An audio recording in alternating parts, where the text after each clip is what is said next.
Welcome everybody, and welcome to the panel. Thank you for joining us and all of the people online.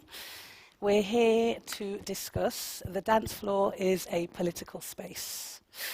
And just in case anybody like me was wondering how do we get from politics into this beautiful science venue, politics is in fact a science, but what I learned was it's an observational science, not an experimental science. So in simple terms, that means that no experiments, just research and observations of behaviors to create theories of politics. And we will start with introducing ourselves with the people that are here to discuss these theories with me. Sarah? Hi, Steph. Hi. Glad that I can be here. My name is Sarah Farina. I'm a DJ, producer, and activist, and I'm a co-founder of the platform called Transmission with Dr. Kerstin Meissner, who's a researcher. And Transmission aims to make the political and historical relevance up of club music, rave culture more audible and visible. Thank you. Nice to have you. Katharin? Hi, as well for me, nice to be here. My name is Katharin Ahrend. I'm right now part of the Clubcommission. I'm heading there the department called Awareness and Diversity. So it's an department that is concerned on how to make like club culture and clubs like more diverse spaces, and especially how to change structures towards this.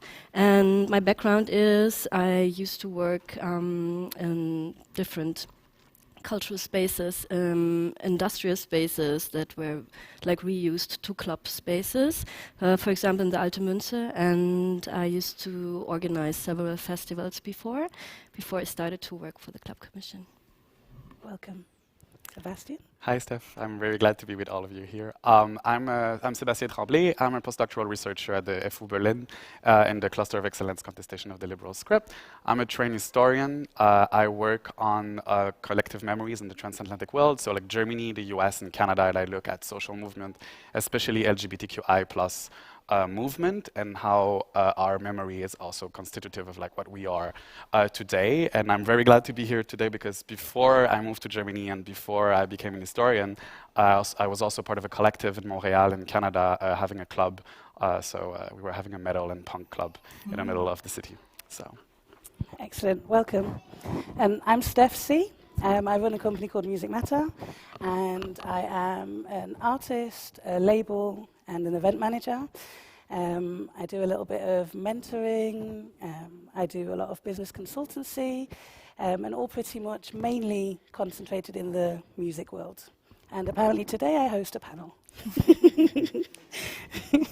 Okay, so we've all come together because we plan to share our experiences and our opinions on club culture, and the fact that Berlin and other comparable cities have sounded the alarm over the disappearance of alternative spaces and clubs as a symptom of fundamental change in urban society. So basically we're going to delve into what does it mean for liberal societies when such places disappear, become less accessible or marginalized? Do they have to be designed? Can a society afford to lose such spaces? What can it do to retain them? And in addition to artists, activists and audiences, what role can scientists, politicians or industry play? During our talk, we all come from totally different worlds, so some of the definitions might differ. So we're just going to cover a few of the words that you'll no doubt hear repeatedly, just so that you can hear what we actually mean when we use these terms. So some of the words that you'll probably hear a lot is community, scene, dance floor. So I'm going to start with Sarah. As someone heavily active in the musicverse, do you agree with the statement that a community includes people of all ages, including elders and kids, and a scene doesn't? And if you don't agree, or you do agree, what do the two words actually mean to you? Yeah, that's a good question, because I think often those terms are used in the same way, but I think they mean something different from each other. And community is what you just mentioned, like, you know, like an inclusive group where we focus on the collective well-being and we center the most marginalized people. Because when they're doing fine, everyone else is going to be fine as well, in my opinion. And the scene is more like about ego, economics, and more strategies, you know, and not really like, it's more about the individual, I believe. So I think that's the difference. But I think a scene can come together as a community sometimes. Okay. What do they mean to you? I agree with Sarah that I think they are often used in the same way but mean something different.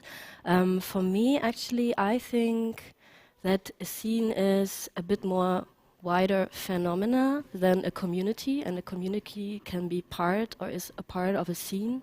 For example, when we think about a club, I think a club space, whatever it might be, is always like connected to a certain community and is made, around there you can find a certain scene which is like made, for example, out of artists, producers of the space and the crowd, which then can come together as a community, but it's like different things. So one community could have different scenes, basically. I think so, yeah. Okay. Sébastien, anything to add? I mean, I basically agree with everything you just said. I would just add that a scene is also sometimes very important for the biography of some people. So if I look at my past and I look at the metal scene in Montreal, for example, it was also my way of meeting other people on the margin in the city and also then enter a community. I really like what you just said, but I think a community can also be part of an exclusionary process. So like a community is definitely something that brings people together in solidarity in one direction, on many directions, but it also excludes de facto other people, so especially if we think, for example, the community of the nation or community. So when we talk about a we also talk about a them. So I think there's also a problem there, but mainly it is about solidarity and it is about fighting for something. It's interesting you say that, because for me, I think I've always used the word scene as something that's quite closed and quite cliquey, whereas community to me, it's much broader and it is more open. And then the dance floor. I know it seems a very simple term, but what does the term dance floor mean to you, Katharin? So for me, the dance floor is actually a field of experimentation, and it's the core of club culture and the core of a club, but it can present itself in various ways, I think. But yeah, it's kind of an arena of self-expression and movement. Anything different to that? I love what you just said. I think for me, it is space, of course, but it's also communication. So for me, it shows how communication is not necessarily only with words, but also with bodies. And just the fact of having a dance floor or having the possibility to go to a dance floor is a privilege, but it's also a way of communicating with other people. And I think like when we're dancing in a club in Berlin or elsewhere, we are communicating with people without talking to them at all during the whole evening. So for me, it's mainly bodies and communication and fun. And fun. You remember your first memory of dancing? So dancing has always been part of my life. So I've been dancing ballet since I'm 3. So I don't know where. My mom would probably say before 3, but I started my classes when I was 3. So I don't know really. I think like my body has always been used to dance in a way of taking space and taking up stage. But what stage and what's dance floor, we're going to talk about it today. But so yeah, I don't really remember. It's just it has been part of my life all my life. Do you remember your first time? No, I don't. Well, I love everything everyone just said, and I love that a dance floor can happen anywhere. Yes. Most of the time, you know, it's like for me, you just need a nice sound system, and that also claiming a dance floor can be a form of resistance, you know, and I'm always sometimes thinking like, what was the first dance floor ever? And I think Kerstin Meissner, my friend from Transmission, she always says that there's probably no culture that hasn't invented dance or music. And sometimes I'm thinking of like humans back in the days, like really, really long ago. They were maybe drinking ayahuasca and dancing around a fire. Maybe that was the first dance floor. I don't know. It's true. I know of somebody who did ayahuasca. And it's really interesting that you say that, because actually you almost feel like it's internal. You actually, you know, the dance floor actually doesn't even need to always be external. I really felt the music. Giveaway. really felt the music inside, and I actually felt like I was dancing inside, which was a really unique experience. Any first memories of dance?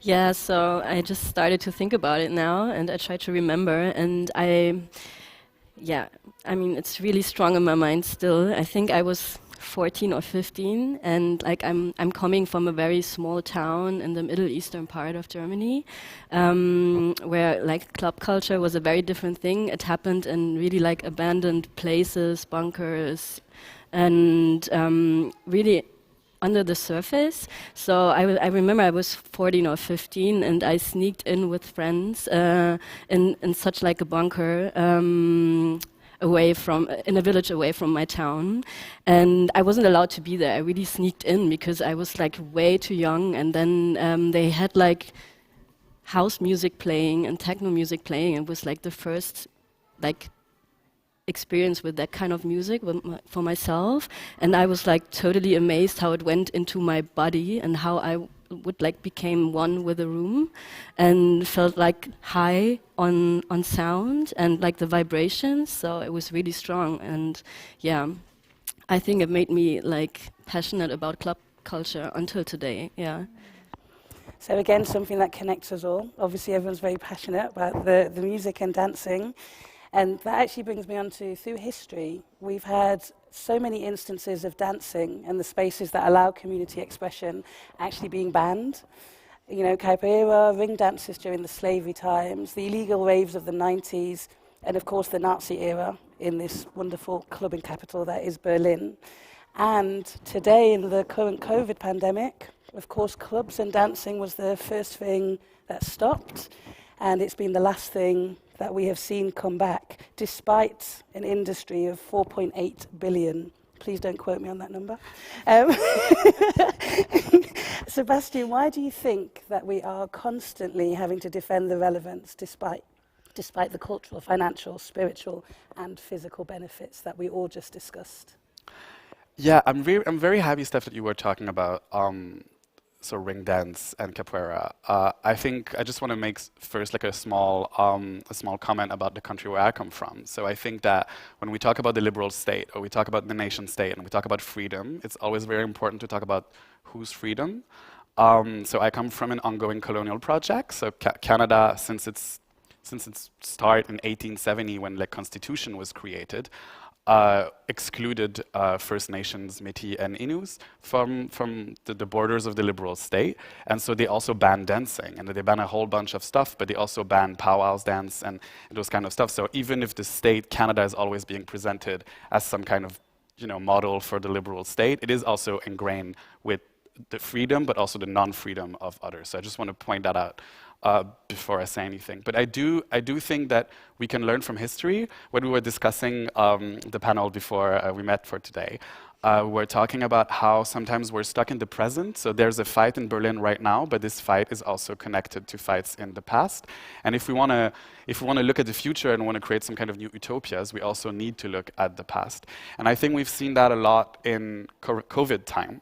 I think tropes that were used before, and we're going to talk about the Weimar era a little bit later, but tropes that were used before are used nowadays. So things that are always associated with the margin or associated with only pleasure and hedonism is always the first thing that goes. And then we have tropes from the 20s, like this idea of venereal disease, or this ideas of like, oh, but like we should not reopen clubs because if we reopen clubs, like disease is going to spread again, like the way people talked before COVID about Kit Kat Club as well, for example.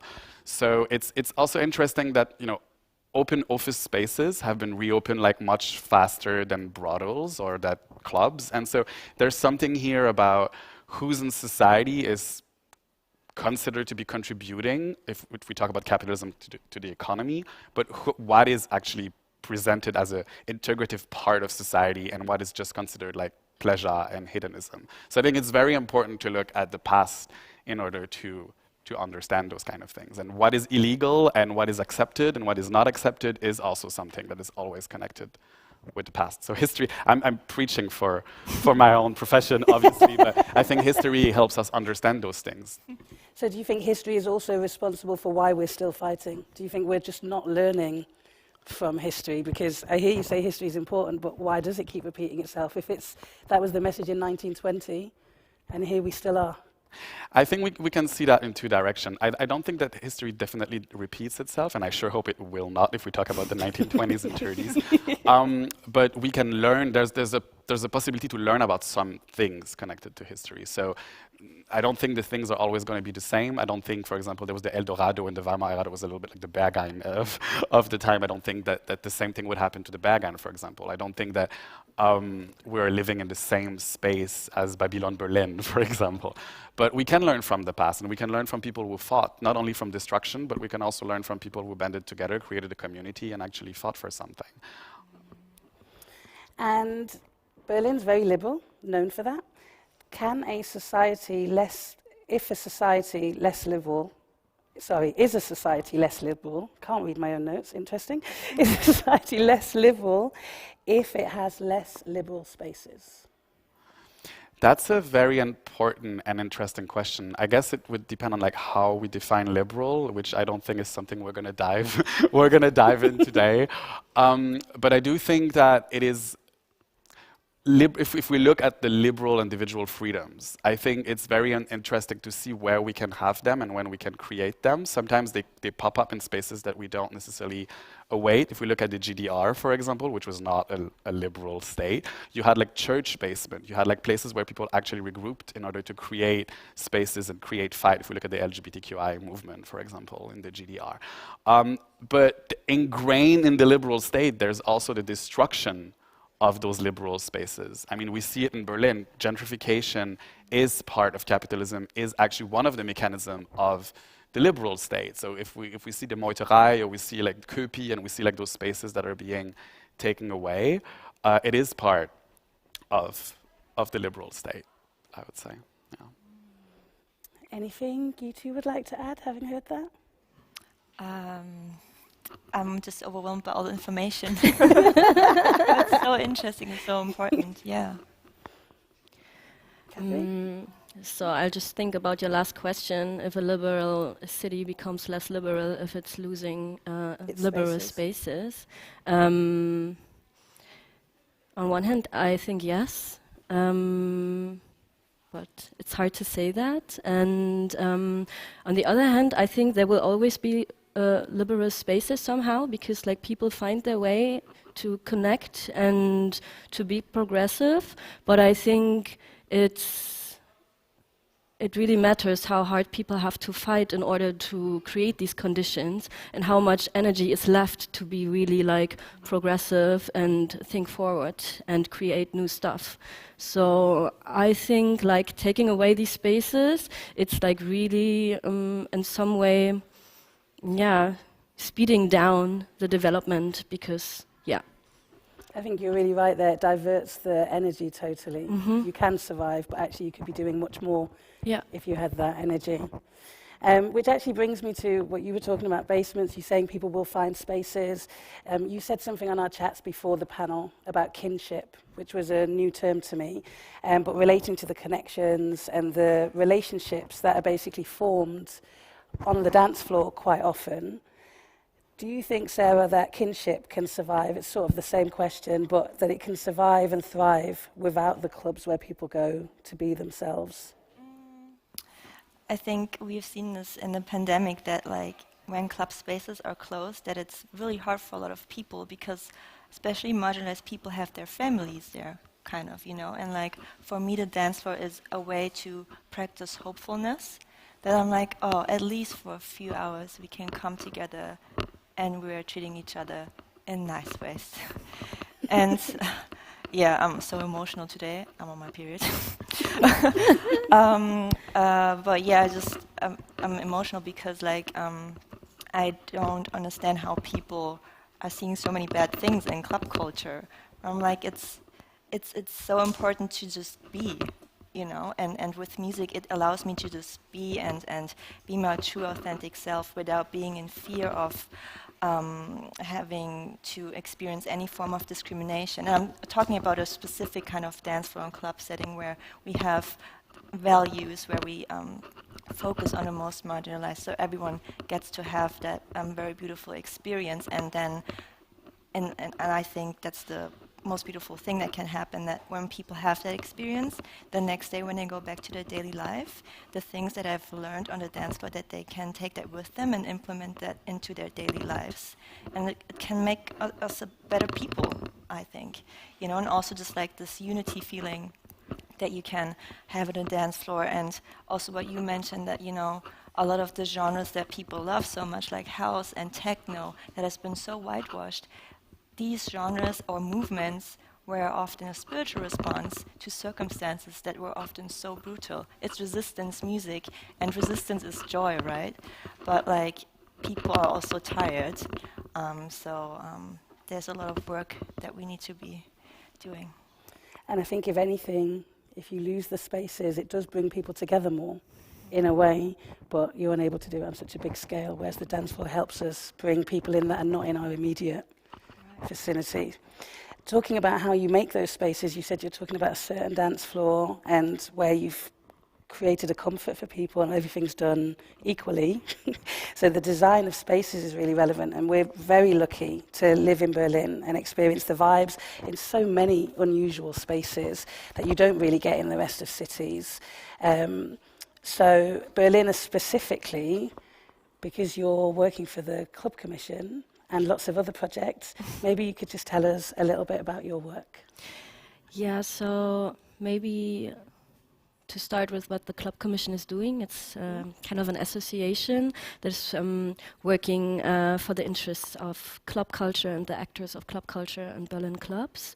And basically it's advocating. So it's advocating for conditions so clubs can still survive in this environment we are living in and existing in here in Berlin.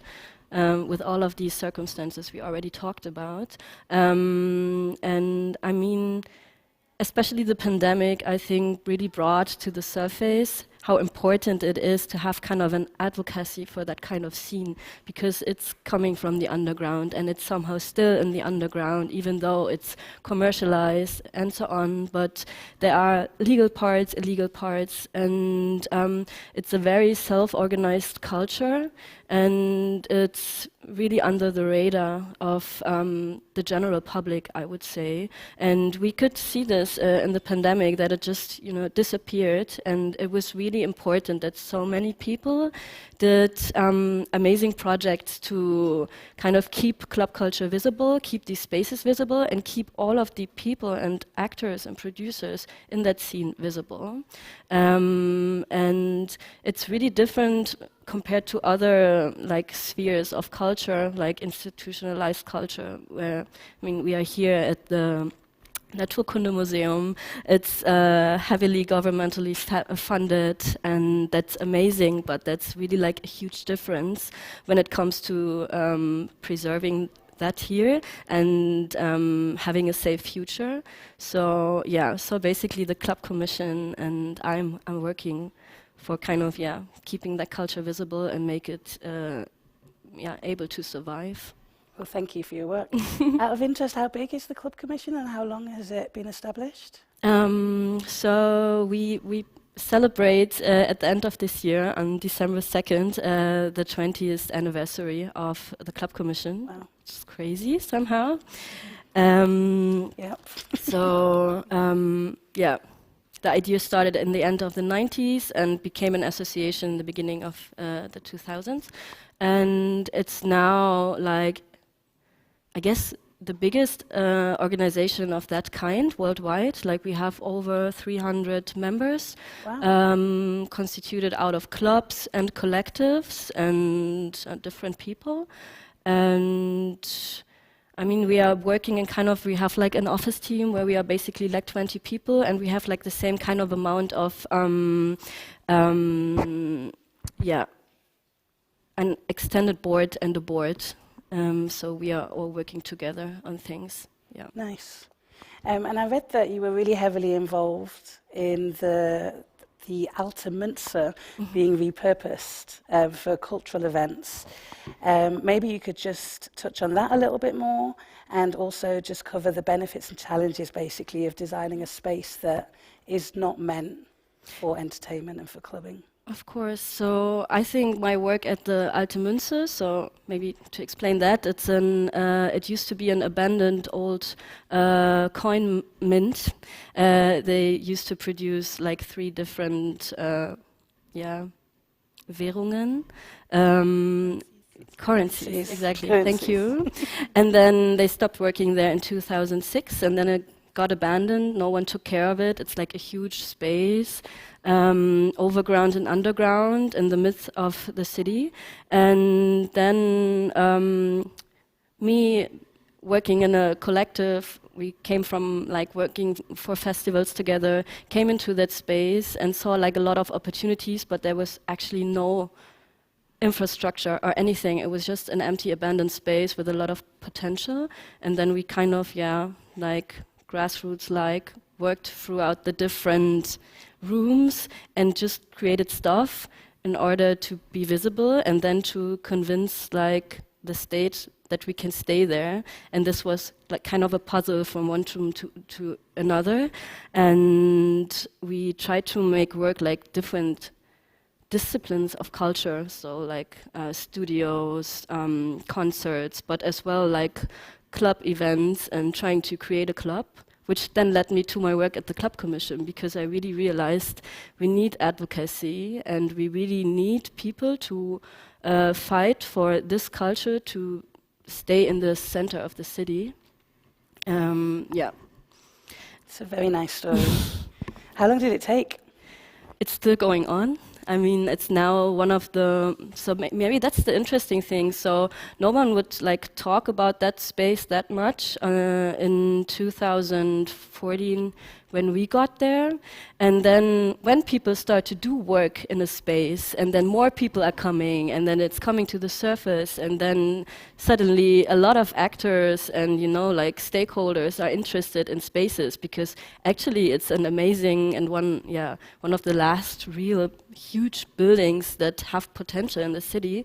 And then we came into this whole like political process of, okay, now we have to prove that we are allowed to be here, that we do important work, because there are all these other like profitable ideas that could happen here as well. So it became a fight, kind of, you know, like a cultural fight, and it's still going on.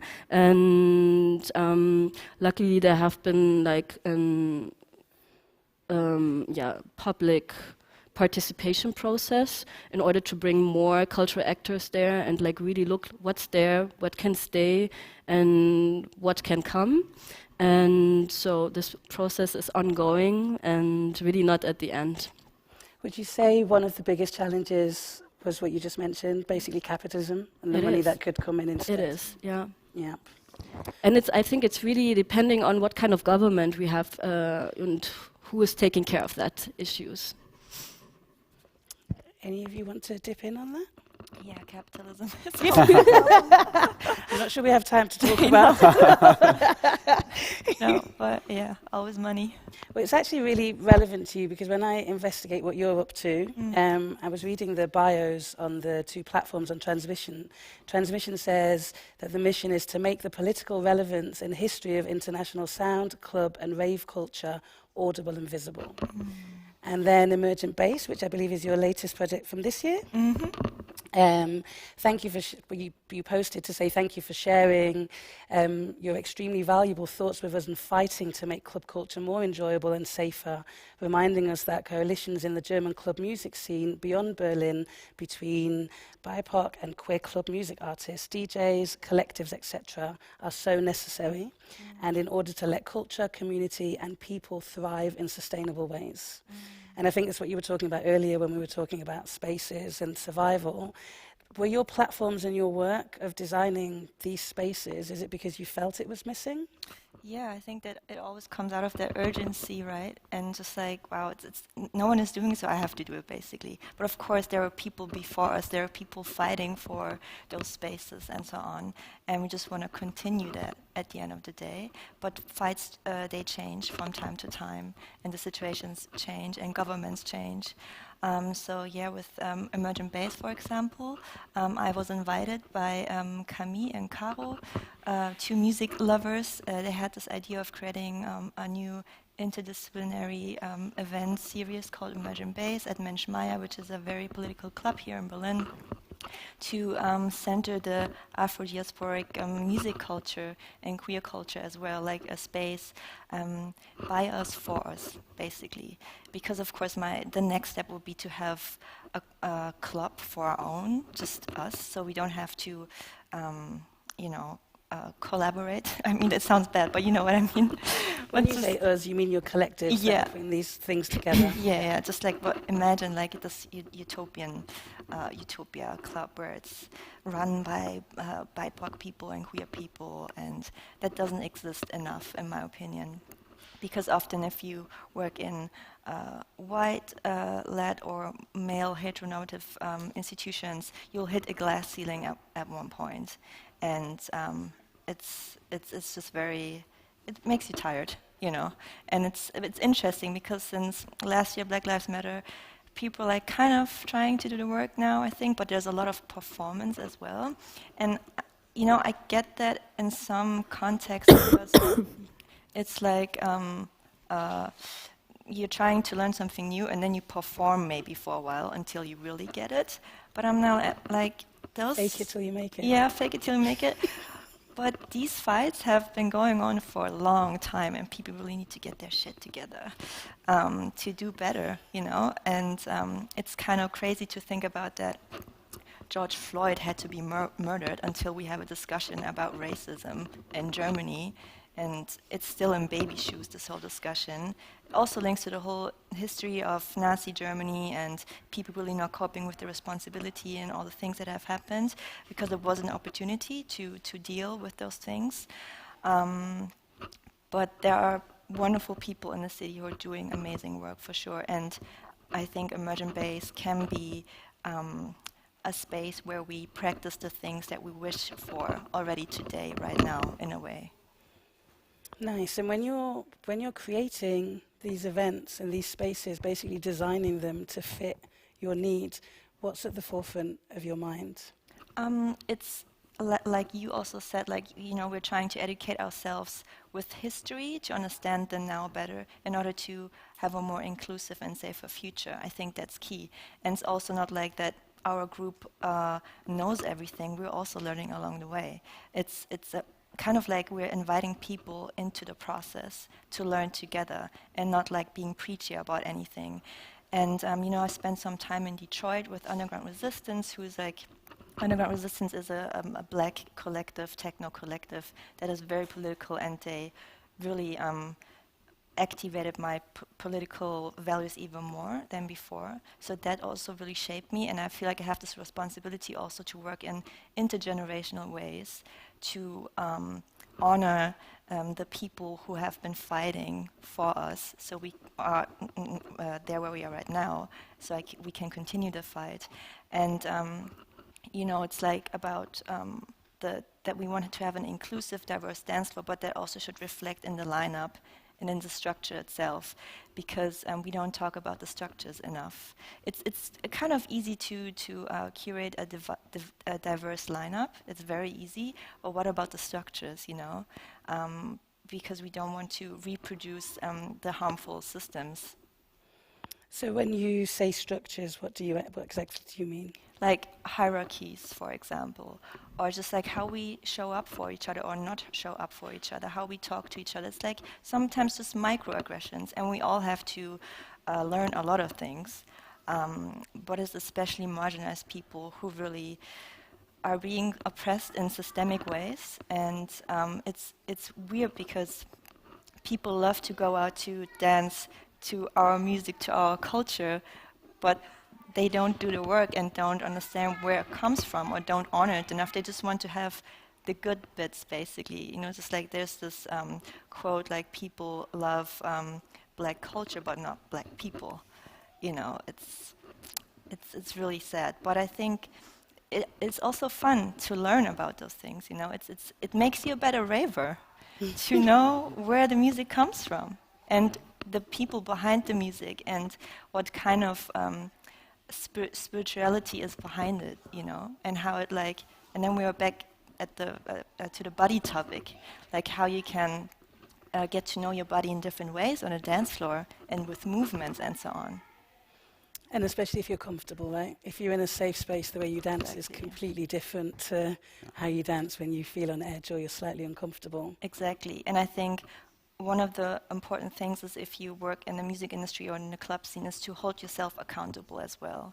It's always easy to point to others and like, you're doing it the wrong way and so on. It's important to hold other people accountable, but also I have to hold myself accountable as a DJ because I have a certain amount of power as a DJ. If you're in a certain amount of league, I would say, especially the elitist DJs, they play for a lot of money. Imagine if they would use more inclusivity riders, and they would have something like in the riders that would say, I'm only playing club gigs or festivals if you have that amount of non-binary people, trans people, women, BIPOC people in the lineup, otherwise I'm not playing. Or if you're a white DJ, for example, and you're playing Afro house music, you know, maybe there's a way that 10% of your fee goes back to the community. You know, I think it's kind of easy to be less shitty.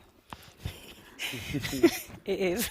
And with your events, are you teaching people this kind of stuff? Is that why you've combined panels with an event? Because you're trying to talk to people about these things? Exactly. So Daniel Schneider from Archive of Youth Cultures in Berlin and me were curating the panel discussions. Like one of the topics was how black music culture has shaped Berlin club culture, for example, with the GI disco culture and so on. And those panels, for example, they're all in German. And we also had people who would translate from German to English to make it more accessible and just learn together at the end of the day. But also I'm at a point where right now, sorry to say this, where I question the panel format. Sorry. No, it's been cancelled by No.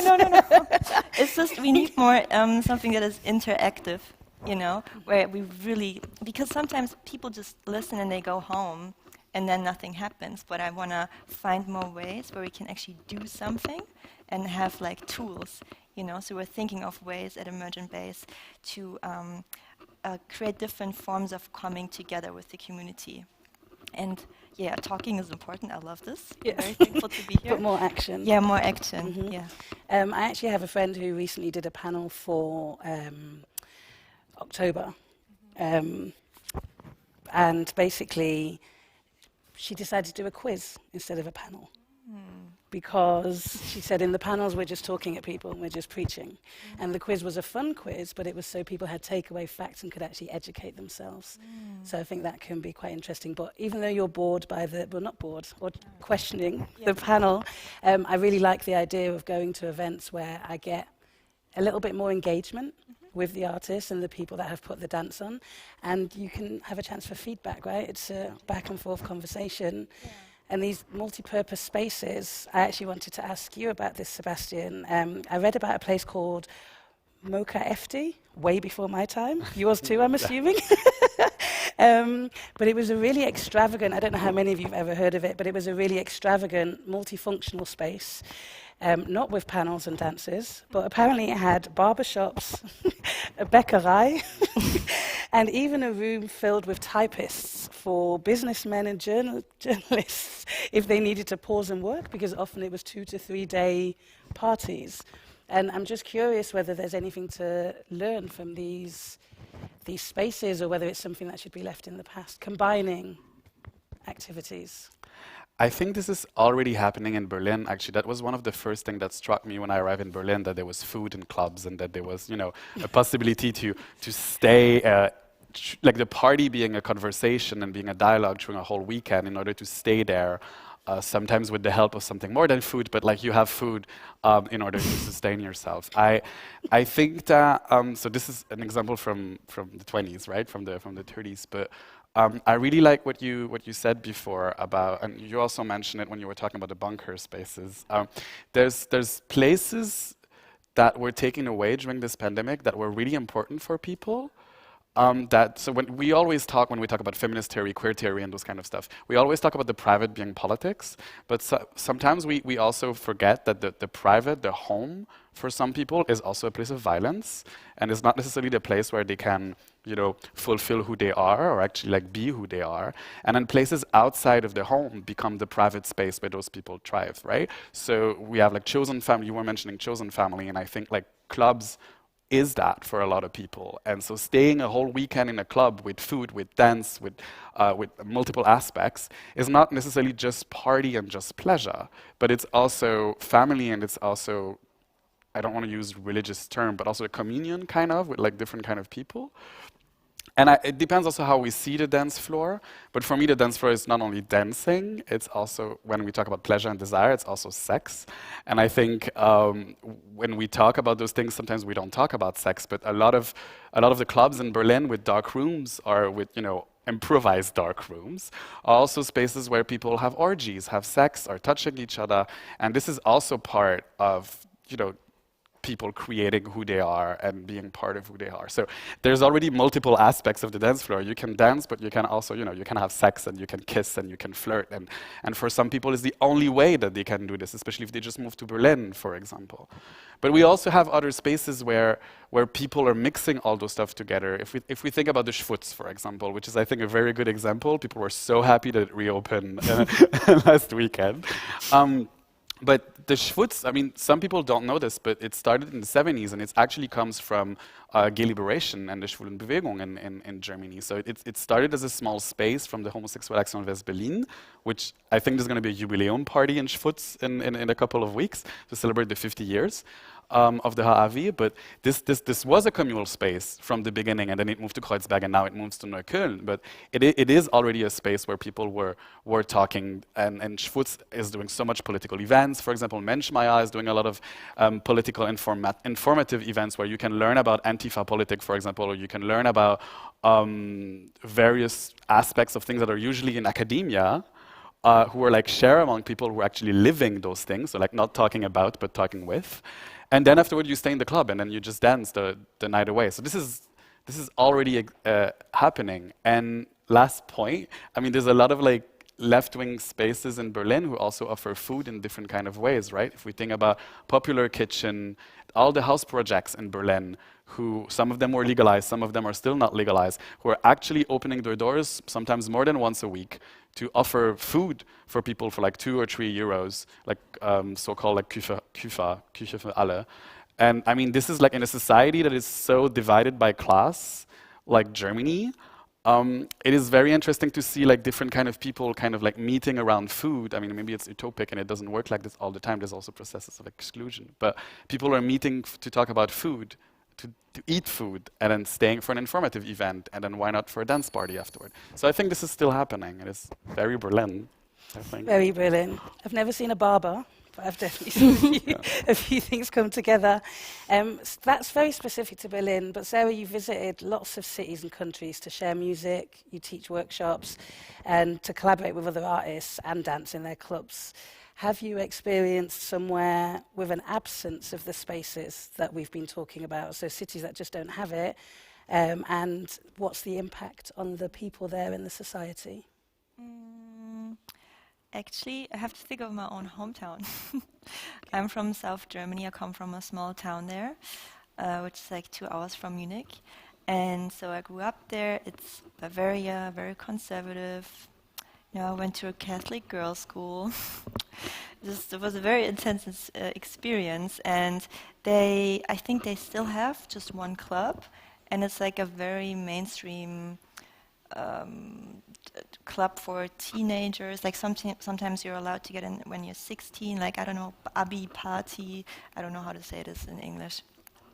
Graduation, well, not exactly graduation, but and like finish school. Spring breakers, you know what I mean? Yeah. And from my perspective, not really a music culture or anything. It was just more about, I don't know, getting really drunk, and I don't know. I just couldn't connect with it, and just really no music education. I think just consuming, and I mean the Bavaria itself. Just it makes sense that we had this kind of club, and that it hasn't really changed until now. So yeah, that's why I'm here now. That was going to be my question. When you go home to visit, has it changed at all? Not really, I think. No, I've never played. You've never played maybe I in should your do my own rave there. Well, that's kind of what was on my mind, thinking if the space Yeah. doesn't exist, maybe you create it. I'm sure there are cool people there. There's always a few people who have a similar mindset, I guess. And now I'm here, you know. I mean, since a long time, but like that was one of the reasons, because I didn't feel a sense of belonging. I think that's very central to club culture. You have a sense of belonging, or what you just mentioned. People feel like they're home, and I didn't really feel home in that kind of club space. But I've never really been to a place where there's no club culture at all. I think we're also speaking about a specific kind of club culture here, right? I mean, there's also club culture with bottle service and VIP area. That's something else. It's very much something else, but very popular. But not actually so much in Berlin. Not sure if we consider this club culture. I mean, that's something to discuss, like, really. Yeah. Maybe another time. But staying focused on the spaces, you've been really, well, this year, for anybody who's not aware, German Reunification Day, the 3rd of October, was actually repurposed for Tag der Clubcultur. And you worked on that. And I'm just curious, in the climate of these worrying number of spaces disappearing, how did it feel in this time to unite and give a voice to so many artists and so many venues in support of Berlin's club culture? Well, first of all, I have to say we didn't, we didn't change the day in the reunification day. We just thought it's like a very good occasion to have a day to celebrate club culture, especially when we look at the history of club culture in the city, and that it really kind of, evolved in the time when the wall went down, and like there were a lot of abandoned spaces, and like a progressive culture could develop. So we just thought it's like, an amazing day to celebrate our scene. And so the Day of Club Culture is an initiative from the Cultural Senate and the Clubcommission and the Music Board, and it basically took place the first time last year, so in the midst of the first row of the pandemic, and when really nothing could happen. And so basically in that October last year, the Day of Club Culture was the first day when really stuff could happen in clubs again under like certain measurements and circumstances, of course, but it was really the first day the whole scene could come together, could go back to their work, could hire their artists, present their own curated programs, and express themselves, and invite their crowd. And that was really what happened. Like it's like 40 places all over the city who get awarded with kind of an prize or award of 10,000 euros, and it's really like something very symbolic. So like saying, we see you and we consider you culture, and we really appreciate what you are doing to the city, and we as well acknowledge that without you and all of the people, the city wouldn't be the same. So it was really like a political and symbolic act, and of course like financial help that was really needed in that time. But I guess it's really way more of, again, making the scene visible and appreciated, because it's really like an extension part of the city and the cultural life here. So last year was really amazing, like really like emotionally moving, and it's as well, like a huge paradigm shift for the culture to be considered by the Cultural Senate in Berlin, and which really means something, because we have this issue that still we are kind of fighting in society for club culture being considered as a part of real culture.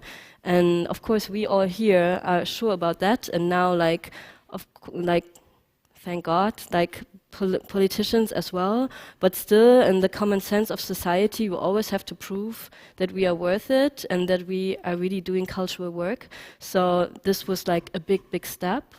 And same happened this year, and as well the focus of the Day of Club Culture is especially on the diversity of the actors in the scene, so the diversity of the clubs and their programs and their approach and the collectives, and what kind of engagement they have in the society work, and what kind of special ideas they bring to the city and moving it forward. So I think it's a really special and emotional thing, and which made a lot of people very, very happy, and being like appreciated the first time in their life for the work they are doing for so long.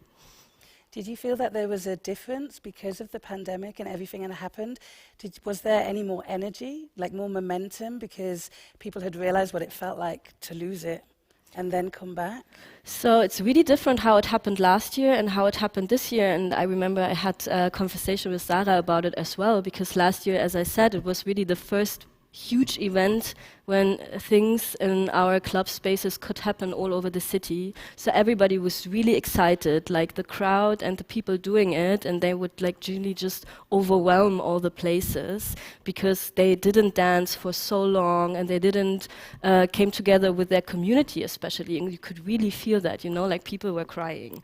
And this year it was really like in the middle of a very, very stressful summer, because things stopped for over 1.5 years, and then suddenly in June we could start doing things again, in summer, open air, and suddenly a whole scene had to go back to work from doing nothing and having like a huge existential crisis and looking for stuff, because a lot of people, like found new jobs, and we are looking in a whole different landscape now. But still we have to go back to our work, and that's what we want to do. But yeah, suddenly from one second to another, we were there again. It was so like fast and powerful, and there was no place and time and space for resonance and like feeling yourself. And then in the midst of that stressful thing, the day of Clubculture happened. So I really felt this year it was even more important that we had something like a really crazy award show where we could all dress up, come together and show ourselves and hold a prize and being happy. And then it was just an add-on to have this like day of Clubculture on October 3rd happening, but it didn't have the same feeling as the last year, just because we were again in a different situation. So thinking now about it, and that's coming back to the talk I had with Sarah about it, we would reconsider it and maybe even making it a month of Day of Clubculture or something like this, because now we have all these stuff already going on, clubs are opening again, and we don't have the urge, to reopen things for now. I mean, we really don't know in what future we are looking and what will happen in the next months, and if we find ourselves back in the situation again. It's very true. We've got no idea of what's going to happen. And also I think that it's still very fresh, what's just happened. Mm-hmm. But whenever I think about like losing these spaces and what just happened, going back in history and talking about the Weimar Republic and the fact that Berlin had this amazing reputation, I actually read that there was a popular guidebook to a lesbian in Berlin advertising readers that there was something for everyone in this city. Here each can find their own happiness, for they make a point of satisfying every taste. So Berlin obviously already had that, but if you could tell us a little bit about having lost that and what it meant and how we've learned from that, or what's changed and what hasn't changed. So Weimar has always been a big topic in Berlin, right? Even like when I look in the archives and I do look at things that were happening, or I read, for example... Actually, sorry to interrupt you, but for anybody who doesn't know what it is, maybe you could just, one sentence of what period of time it relates to and what it... So we're talking about the period, grosso modo, between the two world wars. So after the end of the German Empire and before the rise and taking of power of the Nazis. It's called the Republic of Weimar because the Republic was declared in Weimar, which is a town in Thüringen, in the center of Germany. Yeah, so it's called the Weimar era. And when I look at the archives, and I do work about this period, it's always fantastic to make connections with the present and basically look at the way people were talking about, if you're crazy, you should go to Berlin because this is where it's happening. But I think that we also forget the darker aspect of Weimar. So like this scene was thriving, and there was a little bit something for a lot of people. I wouldn't say for everyone, but there was something for a lot of people. There was a queer scene that was also very big in Germany at the time. But there was also a lot of police raids. There was a lot of like lists compiled by the police forces. There was a lot of surveillance. I think there's a reason why the National Socialists were able to destroy the scene quite easily afterward, because a lot of surveillance had always been taking place during that time. But what I'm very interested is the memory of those things. I think this is what's really important for us today as well. So if I give one example, at Nollendorfplatz, which is for those of you who are looking at the live stream and are not necessarily based in Berlin, it's a station in the middle of Berlin in the borough of Schöneberg. There's a pink triangle on that station. It's a memorial to the memory of the homosexual victims of the National Socialists. And one of the reasons why this triangle is there, it was inaugurated in 1989, one of the reasons why this triangle is there is that Schöneberg was basically a very important borough for the community back then. And there was a lot of clubs that were there, like gay clubs, but also lesbian clubs. Who got destroyed, and I think this commemoration of the destruction by the Nazis of those clubs is very important for many aspects, but one aspect that's very important is how we talk about this destruction. So usually when we talk about victims, like homosexual victims of the National Socialists, we're talking about gay men, because there was a law that criminalized sex between men, paragraph 175. But lesbians were oppressed as well, more structurally maybe, but they were oppressed as well. So that we commemorate the fact that lesbian clubs were also destroyed, show that we can also commemorate the more structural violence connected to fascism, the most structural part of power. And I think this is very important when we look at the past and we look at those culture. But we've been talking a lot about bunkers and abandoned places today, and I think this is also connected to this history and the violent history of Berlin. So the fact that we're allowed to have those spaces, that we have bunkers, that we have abandoned places, is a very wonderful thing, but it's also connected to a very darker past of history, right? It's connected to a history of oppression, of genocide, of anti-Semitism, of racism. And I think that is very important to take into consideration when we talk about survival of the scene. So there's a positive aspect of this survival. I really love that you said that joy is resistance. Like there is something there, but there's also this violence that's kind of like connected to it. And I feel obliged also, because we're in Naturkunde Museum today, to also mention that this violence had also various aspects. And when we talk about the Weimar Republic, and we talk about who were guests in those clubs, and there was also a lot of freak show happening in those clubs, a lot of like people who were shown as kind of entertainment. Exhibited, and usually those were BIPOC individuals, were also sometimes kidnapped. And I think it's very important to talk also about the entertainment was for who. And a little place for everyone, yes, but who was a freak and who was considered a freak. So. Do you think that those negative memories are also what helps cities survive or come back after that? Like, did Berlin, recover? And is it the negative memories that feed it? It's not that I'm a very negative person, but I'm a huge fan of how the negative can actually push us further. I think there's different way of looking at the negative past. We can just look at how problematic it was, or how it doesn't conform to some values that we have nowadays, but we can also see something to learn from it, right? And there's to be aware of it. Like when we talk, for example, of queer politics, of LGBTQI plus politics, we're always kind of this in frame of from shame to pride, and from negative to positive, and going out there. But there's also something very important and thriving at actually looking shame and pain and suffering in the face and actually learning from it. So I think club culture learns from its past, and it's also very important. Anybody have anything to say to that? Yeah, I mean, it's a good reminder that we need to look at the past in order to understand the now better. It's always the same, and yeah. I think it's a pattern that we very much see. It's kind of an arrogance of we can do it fresh, we can do it better without actually.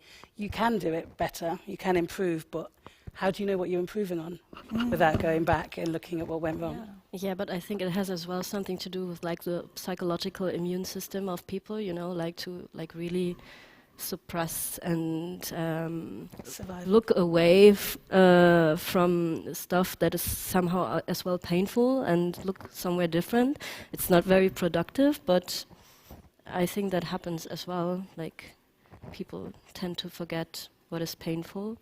Kind of a survival technique or protection, more inner protection, so to not have to deal with it.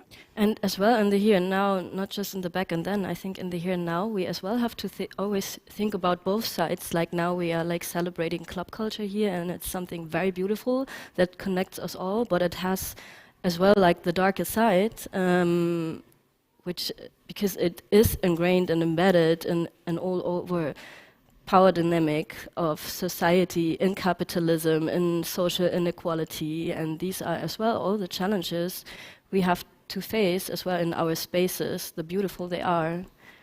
Yeah.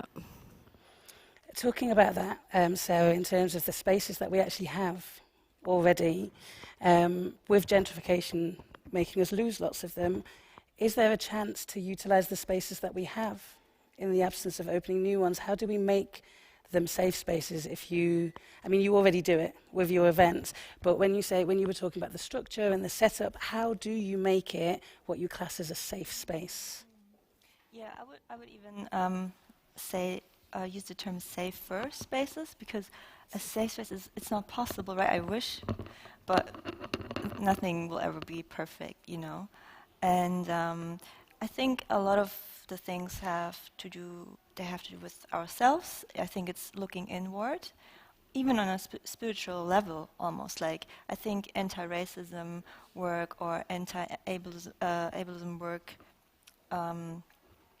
is not, it's political, but also spiritual in a way, because you have to look at yourself and be like, oh, I did things wrong, and maybe you kind of feel your fragility of your ego because you feel shame, and it's uncomfortable, but we only grow outside of our comfort zone, I guess. And you can do that by yourself, maybe by reading books and taking part in workshops or whatever. And I feel like there are different forms of being a more, what's the word, empathic person. Empathetic person. And you know, like with Clubcommission, you started the Awareness Academy, for example. You can talk about that later, where there's now more structure and things where people can go to who work in the club industry to create better parties at the end of the day. Because I think if you know how to take care of people in more sustainable ways, you will have better parties at the end of the day and more joy. And who is against joy? I hope no one, but I'm sure there is. And yeah, with Emergent Base, we also try to hold ourselves accountable. And for me as an artist, you know, I'm trying to look inward all the time and ask myself critical questions, and they're uncomfortable. But I think that's how I grow and find my authenticity. And sometimes I don't know the answers, but it's important for me to know, why am I doing this? Am I in there just because I want money and fame? Or is it for me about bringing people together from different backgrounds and sharing music with people? And you know, I describe my music as rainbow-based, because for me music is a spectrum. And I think it's also interesting in club culture or in Berlin, we have different floors, and it's like the techno floor, and this is hip hop. I'm like, why is this genre segregation happening? Because we're also segregating people. And then there are hierarchies everywhere. And in my utopia, we don't think in those categories so much, because they harm people, right? I know that to some extent people need categories, but we also know how much harm they have been doing to put people in boxes and how we internalize those things. And I describe my music as rainbow-based because bass is the essence, right? It's what we feel in our body. It's what makes people scream when the bass kicks in. And it's something so universal that people react to with their bodies. And rainbow because for me the different music genres that that are out there, they're all connected to each other like the colors in the rainbow. And there's also queerness in there, you know, and music has traveled also for very terrible reasons like, you know, colonial history and so on. But there we are again at this point of, you know, that the genres that have evolved out of resistance, you know, that is so joyful, like baile funk, for example, or techno and house music. Yeah, I think I lost my red thing, linea, but okay, you know what I mean. You actually answered the question. Yeah. But talking more physically, actually, about retaining these spaces, because everything I hear from you is beautiful in terms of your crew and how you step into spaces and what you try and create. But do the spaces that we already have some responsibility to improve things? Because I don't think it's just the dance floor or just the collective that's hiring a venue. You know, what about the door staff? What about the actual management, the whole infrastructure of the space? You know, can we do better there to actually improve the spaces? And it brings me on to you, Katharin, because you were you're always working in spaces, but also I was trying to I'm trying to figure out, do you think in Berlin and with the Clubcommission, is it even ever an issue to talk to clubs and the bigger picture of their whole structure? It is. I mean, that's, I guess, the core of my work I'm doing there. But maybe just to refer something you said, like to the term of safer spaces, I think as well it's maybe a good idea to replace it with something like intentional space, like really like Intentional.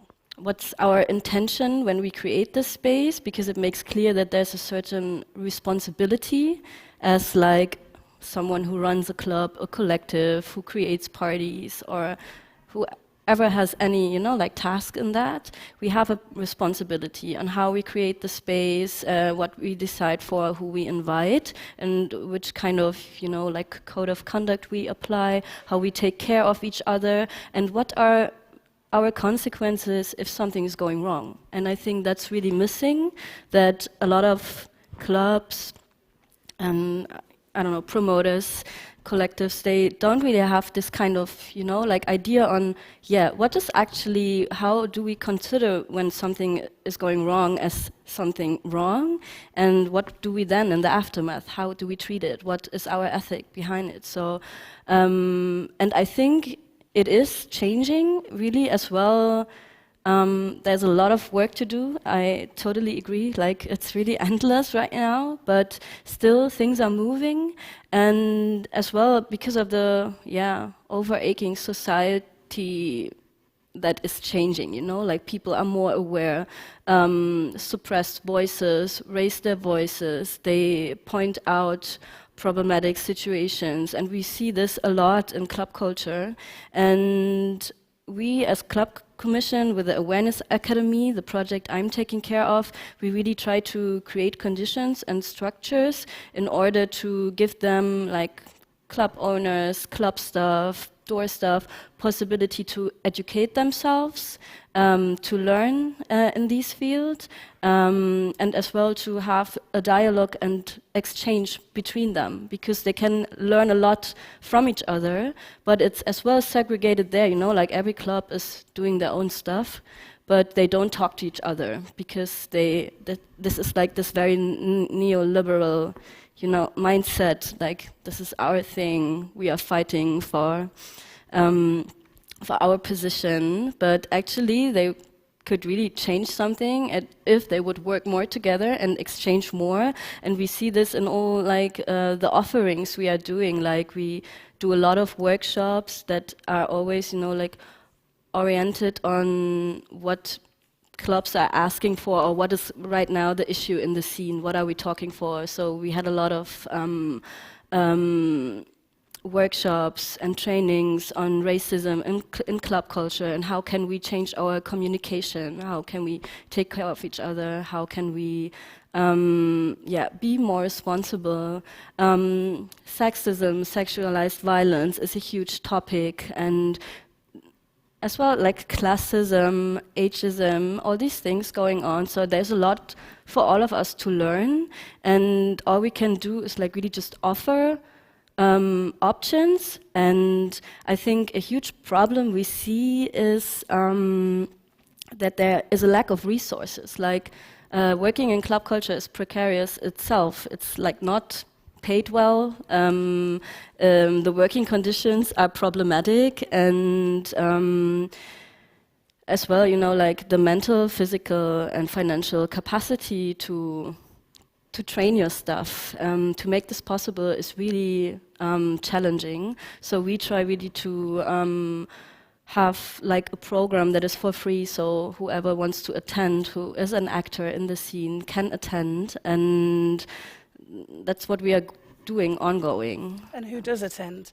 Out of curiosity, the fact that it's available, how do you communicate it to people, to the community, to everybody who needs it? Because often I find in these talks, the people that are aware of these things are not actually the people that need to learn. That's pretty cool that you are asking this, because I'm doing this now for 2 years. So we started the Awareness Academy as kind of an institution 2 years ago, and the thing changed, like the whole, situation changed. So in the beginning, we really had to run after club owners, club workers. Like here, we have this like training on awareness and sexism. Don't you want to attend? We would call them. Nobody would attend, and then it really changed. Like from in the beginning, we had like just like the very woke and aware people who are already doing the work in the clubs, and now we really see it's more diverse. Like really people who have never dealt with these topics are coming now, club owners are coming now, and I think it's as well because we kept on doing this work and we never got tired communicating it all over the place, and people would attend, would tell other people, and as well, you know, like it raised kind of a trust. So in the beginning, a lot of people were like, okay, like this is public funded money, you are giving us these trainings, now you want to teach us something, this is totally against like the essence of club culture, as well we don't want to, you know, like expose ourselves to the government, like all these kind of suspicion we could see there. So it really changed that they're now realizing, okay, this is just something we can use for our advantage, and we can really change something. And as well, you know, like society is working for us because they realize we have to change something in order to be ready for the future and to be still there.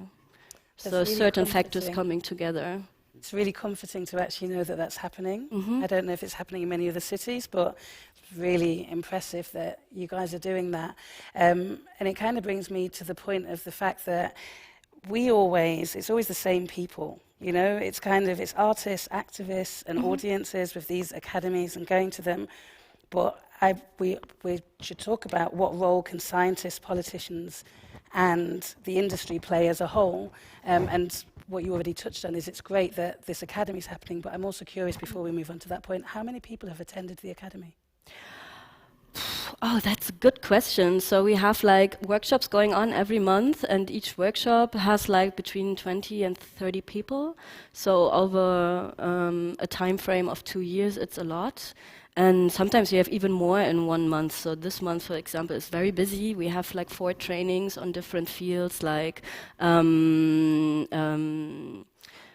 violent-free communication, critical masculinity, awareness training and bystanderism, stuff like this. So, and it's always totally overbooked. So that is really what changed as well. You know, in the beginning we would really have to find people to attend, and now we have like a waiting list. We could fill 3 other trainings. So you can really see like the landscape changing. It's really interesting. So, going back to my question, and I interrupted myself asking you about the numbers, sorry. But what role can scientists, politicians, or the industry play, Sébastien? Well, I think hearing what you were saying right now, which is very encouraging to hear, I think, so I come from a background of queer studies and feminist studies, and like what we hear in the media most of the time is that those niche programs or those niche studies are actually something always in the ivory tower, and no one is caring about this, and actually it's completely disconnected from like the rest of the population, which is not true if we look at actually grassroots organization and things that are happening in those kind of communities. And I think that the teaching moment that you were talking about is very important. understanding that communicating between each other means that we're not always trying to just make statements and proving points, but that we have a dialogue. And I think scientists can bring that a lot. Like we can bring the various studies that we have been writing, the different kind of topic that we've been discussing, and bring other people in the conversation as much as we learn as well from people on the ground. So there's a dialogue here that's very important, and it breaks this idea of liberal progressive wokeism that is actually completely disconnected from the population, which is not true, because people actually want to have joy and want to dance and want to feel safer. So I think there's that. But at the same time, I mean, there's a lot of survey that are being done in university. There's a lot of studies that are being done. There's a dialogue here. It's very encouraging what you're saying, basically. There's a survey that you talked about in our prep for this panel. Can you tell us a little bit more about that? Yeah, right now we are working with our project Awareness Academy at on a survey. We will release it beginning of next month or end of this month, which is basically researching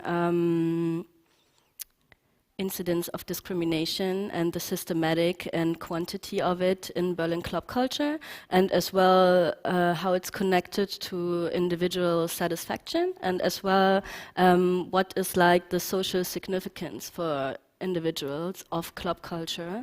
So in order to see, what are we actually dealing with? Where are things going wrong? In what way? In which dimension? But as well, what kind of like value has club culture at the same time? Because it's always these both sides. It's like a safer space or intentional space for marginalized communities. At the same time, we know the reality of discrimination going on, especially against these kind of groups. And so we really want to see the balance between, and as well, like where are really the problematic points in the club where we have to do something about it, but especially what can do science, so we can create facts, scientific facts, and then we can work with these kind of facts. We can publish them, we can say this is the reality, and then we can go, like to the government and to politics and say, and in order to change something, or in order to preserve these facts, we need that. We need that kind of resources, we need that kind of fundings, or we really need to have this like public discussion. So I think it's a really fruitful connection, and it should happen way more. And as well, the number you said in the beginning, like the economical... Right.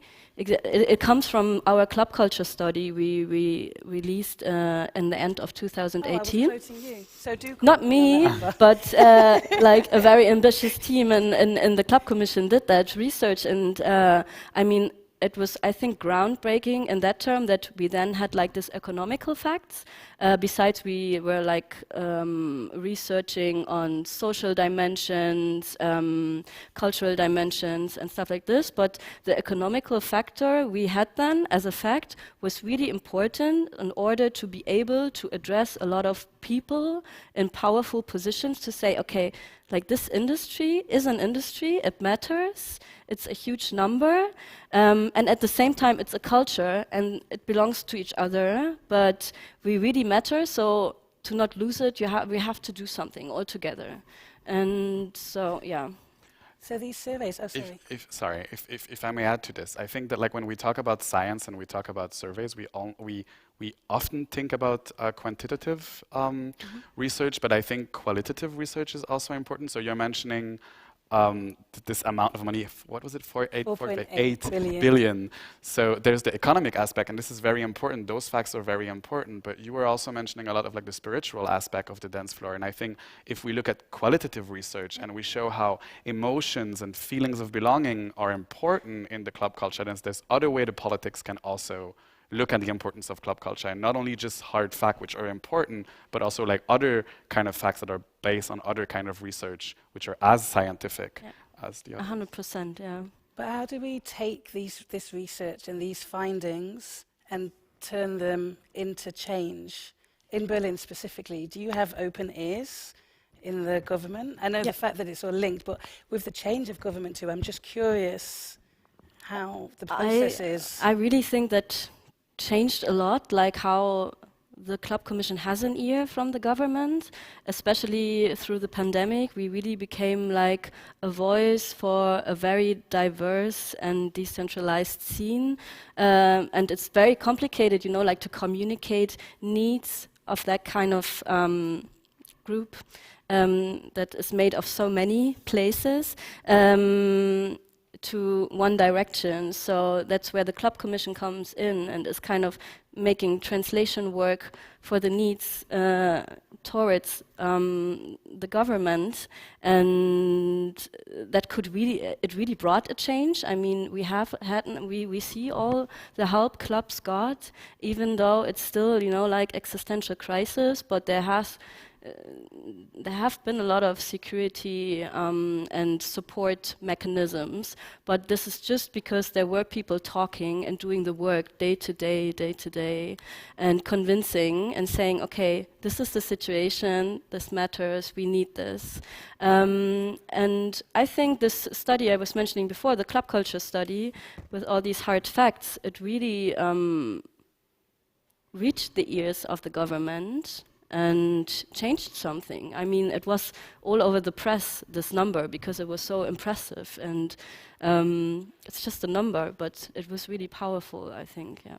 And do you see this positive aspect from the top continuing with the change of government in Berlin? So, right now we are in that situation that we have like a good way of communication with the government, but it's constantly changing, and it's always a process, and you have to always renew it. And especially now, we don't know how the government of Berlin will look like. It's still, in the process of finding itself. But the last 4 years, we have been in a good situation so far that we had like a good relation with the Cultural Senate, who was like understanding the needs of club culture, because we were lucky that this was kind of a department who have been to a club before and who know what it is doing to the people there. But most of the time we have this problem that people are talking about club culture, but they have actually no idea what they are talking about. So really like research about this and making this clear is changing something, because people can understand, and we can make people in powerful positions understand. And maybe they could hold parliament in Berghain. And maybe they could. I think we are very far away from that. I mean, we have still all the stigmatization going on with club culture, and I agree. Yeah, I wasn't serious. We haven't got long left, so as much as I would love to carry on talking about this, I don't know if any of you would like to add to any of those points. I just want to add one thing, and when we're talking about a dialogue between science and club culture, we all should also see like the kind of entanglement between all of this. I mean, I'm definitely not the only scientist in Berlin who's going like during the weekend dancing on the dance floor, and there's enough students who are also dancing. So I think there's already a kind of conversation happening that needs maybe to be a little bit more built and constructed, but that's just a synonym. But we're a bunch of scientists who are also part of the community as well. Maybe just to add this, so this survey we are preparing right now, we did with the support of a researcher and psychologist from the University in Bielefeld, Zeynep Demir, and as well with the House of Research in Berlin, and as well we work together with the university. But I really think that this can happen so much more, and yeah, I totally agree with you. Great. Sarah, anything to add? I would add that DJs also have a responsibility, and producers, because we are talking more about clubs now, but there are people who are making the music and profiting off of the music. And I mean, this is a whole nother panel probably, but I just want to encourage people, music lovers, DJs, producers, to go on the journey to learn where the music comes from, and not just take things and sample things without asking someone, and just be more aware and maybe work in more collaborative ways. I think that's a really important point, because I think club culture can only survive if everybody takes responsibility for their part in it and how we further it. To finish, I would just like to ask you to share with the audience if there was one event, one thing or one experience that you could recommend to people that they should try in relation to clubs or safer spaces, what would that space be? And I think we have 3 minutes, so anybody want to start? I can start with just what comes to my mind, and what I rediscovered lately is the Monster Ronsens Club in Friedrichshain, and it's a karaoke club, but it's holding amazing drag shows, and especially they're always happening every Tuesday, and I would really recommend everybody to go there and have this experience of community. Thank you. I'm going to be doing that. I don't have like one experience coming to my mind, but I think I would just invite, I guess, people to stop consuming the club culture in Berlin as some kind of thing to perform and to say, oh, I've been to that club and I've been to that party, but instead just being more interested in music and more interested in being in the moment. And it's totally fine if you don't go to the last very trendy club, but you go to the small party where music is also very good. That's actually why I asked the question, because I wanted to go away from somebody Googling where's the best place to go in Berlin for people who actually experience it. And you, Sarah? Come to my party. For me, I would just say, personal experience, I would always recommend a sound system. A good sound system, because you actually feel the music. And it may sound cliche, but it's really true. I think my spiritual experiences in clubs have always been in front of a sound system, and it just feeling internal and really hearing the music how it was supposed to be heard. Sadly, that's it. We had some questions which we haven't got to. I'm sorry, but thank you for everybody that sent in some questions. And thank you for joining us. And thank you.